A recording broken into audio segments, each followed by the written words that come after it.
Hi folks, so I'm going to resume working on this radio. I want to try to restore this cabinet a little bit. There's not that much wrong with it. We've got these foil stickers on here.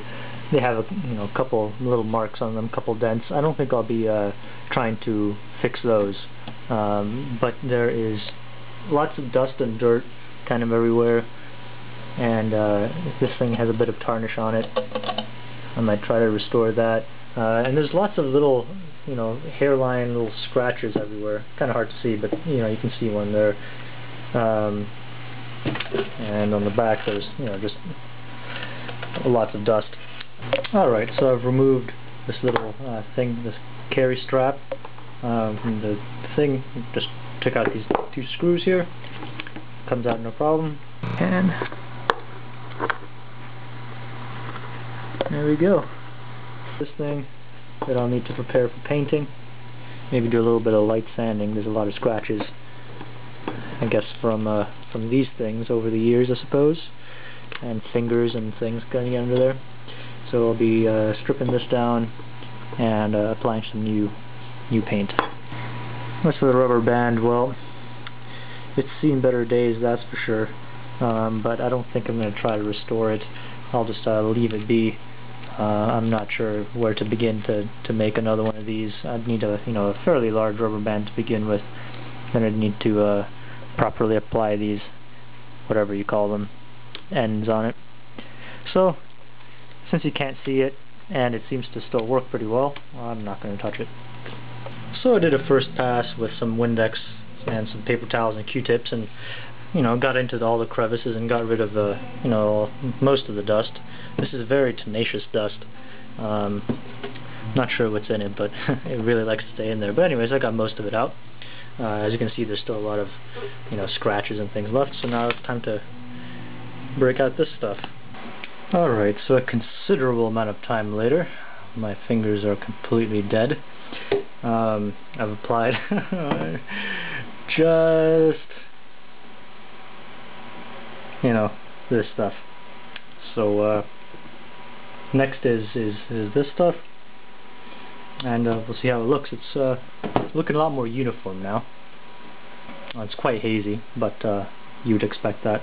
One thing I have noticed is in all these seams between this brass colored plastic and the rest, there's quite a bit of gunk that got stuck in there. The polishing stuff, which isn't good. So all around there as well. Probably should have seen that coming, but I think what I'm going to do is peel all these off and clean everything out. Well, we've run into yet another problem. This stuff, I thought it was going to be easy to peel off because the edges were already coming up, but unfortunately, outside of the edges, the glue has held it quite firmly, so pulling on this will only make things worse. So I guess I'll have to use some other way of getting stuff out there. Maybe doing some gentle scraping with a knife or something like that to try to get that out. Or just, solution is dilution, just flood this entire thing with water, shake it around, and hope it all comes out of there. We'll see. Oh, and before you ask, using this stuff to heat up the labels didn't do anything, so it's off now. It's cooling off. Oh well. Alright, it's the next day. I've finished polishing everything. It's looking alright. Still to do the final pass with this stuff. I just washed it with some water. But it's looking pretty good. I mean, unfortunately the top didn't turn out exactly like I wanted. There's a lot of oxidation and there's stuff on the top there, and these stains here, I can't get those out with the polish, so I'll just live with that. I've also made a template for the back with some scrap paper, because the back is missing, of course, and I'm going to cut it out of this pegboard and apply the antenna. Alright, the back has been cut out and fitted. Ignore the missing screw here. I only had enough for 2 matching ones, a mismatched one, and no one. Despite searching through all my little box of miscellaneous screws. So I'll just need to drop by the hardware store and get some more screws, but that's not very important. Cool, so the back's on, and I figured I would try something a bit new with this. I want to put the Zenith logo on here and the switch. There's supposed to be a switch here that chooses between phono and radio, and a jack here to hook up to your phono. I want to put the labels on here as well, and I don't want to just hand write them.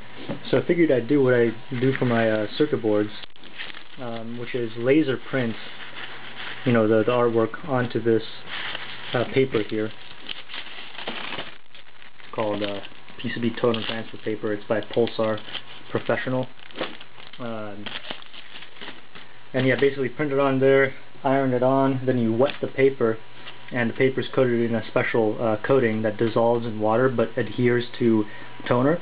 So you'll stick this on with an iron, the toner will melt to the wood, then you put water on the paper and just lift the paper off and it'll leave the toner behind. So I think I'm going to try that out. Alright, so I've gotten together a bunch of logos, a couple of dedications, and random graphics to try out the technique. I'm going to print this out now, and let's see what happens when we iron it on.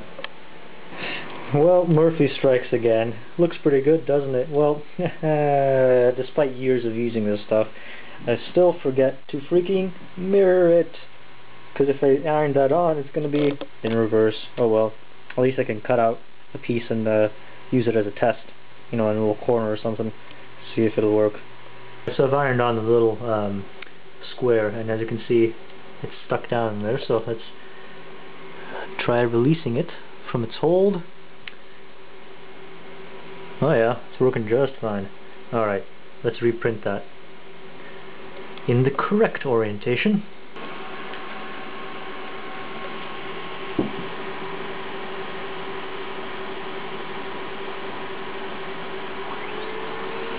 And there we go. Yarr. Creepy shadow. Anyways, I love this little laser printer. Picked it up for 15 bucks. USB connection. I've never had to refill the cartridge. Awesome. Anyways, okay, let's cut this up and start applying. Alright, here I am. I've got my iron warmed up to its hottest setting. And then, well, basically the procedure is, oops, very important to make sure that, you know, this thing is exactly where you want it. Otherwise, you're going to be stuck, because unlike a PCB, where you can just, you know, wipe the toner off using some acetone and start over, if you screw this one up, you're going to have to make, you know, another entire board or somehow cover it up. So carefully set it down, apply a couple pounds of pressure, just kind of lean on it. This is not as tricky as with PCBs because the wood readily accepts the toner, whereas the copper is a bit more, you know, smooth. So once that's down, this thing is not gonna move, at least not easily. So then it's safe to just plonk it down, you know, give some weight on it, let a couple seconds pass, and that was about 10 seconds. Do it again. Again, not as critical as with PCBs because this is for human consumption only, and humans are less finicky than electrons. We don't care if there's a little bridge or a little gap or something. And yeah, just using the leading edge of the iron, kind of an angle like this, just wipe it across. Don't apply too much pressure because you don't want to accidentally, you know, move it while the toner is melted. So push down a little bit and just do that. Alright, so that should be that one done. Let's see our handiwork. It doesn't need much water at all to lift off, so there's no need to like dunk this anywhere. Just put some water on your finger, or use a brush if you really want to be fancy.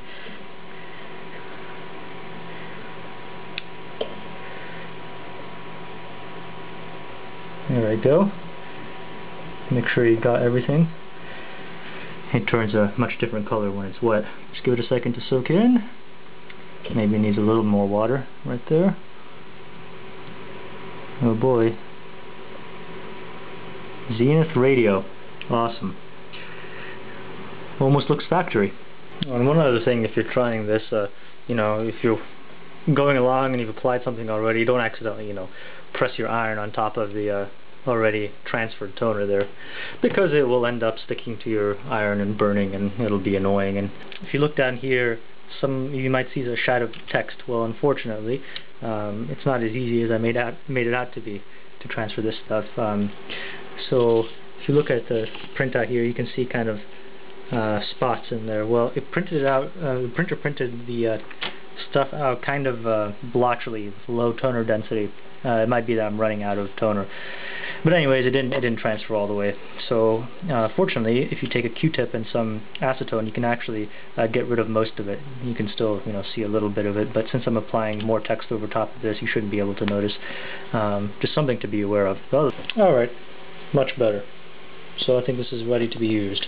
Well, minus the antenna, of course, which I need to put in. To note is that it is kind of, you know, this thing is no longer flat with all the pressure that I've been applying on it, and I've noticed that condensation is starting to form on my desk here, so a bunch of water is getting pushed out of this, so it's shrinking a little bit on top, so just be aware of that. Oh, so I've repainted the little carry handle. Unfortunately, I couldn't find a brass color that I particularly liked. This is the closest thing. It's not a perfect match to real brass, so if you look, you get some better lighting in here. Anyways, it's not a perfect color match, but you know, it's pretty close.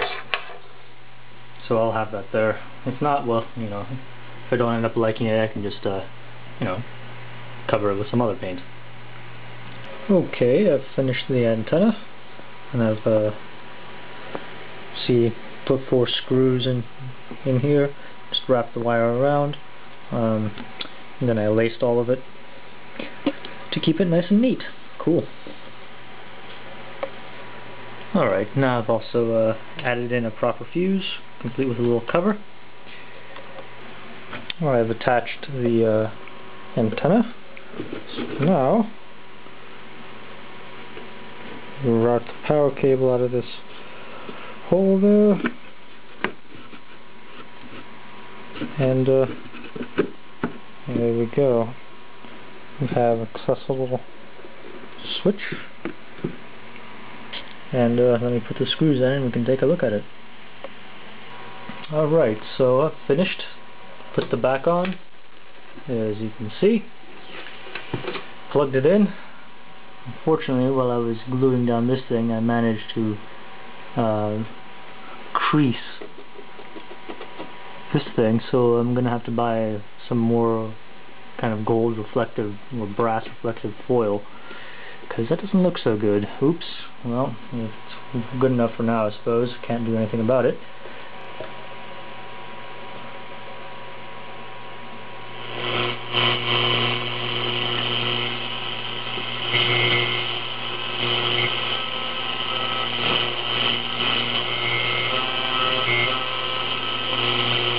Well, not the best reception, unfortunately.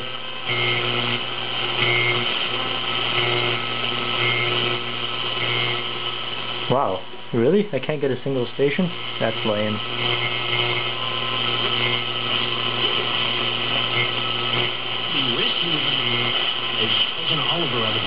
Well, I can get that one.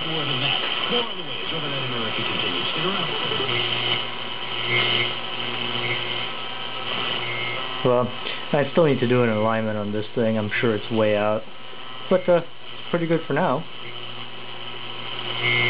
At least it runs.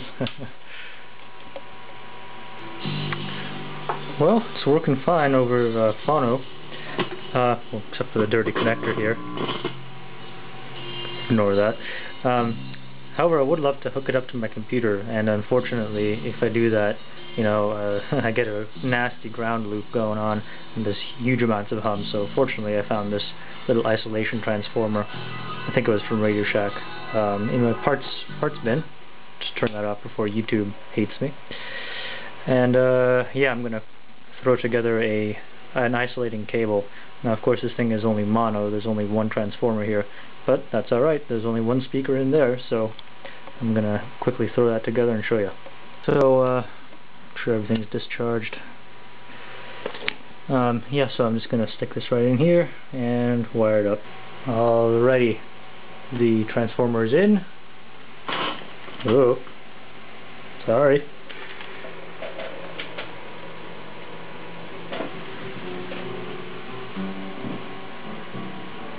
I don't want to set the world on fire. I just want to start a flame in your heart. In my heart I have but one desire, and that one is you. No other will do. Cool. I will call that done for now. Thanks for watching the series, and I'll probably have some more videos where I try to get the RF stage of this thing up to scratch, but that will be a different series of videos, I think. I will call this project done, move it from my workspace, and take it to work and use it as my PC speaker. Alright, thanks for watching.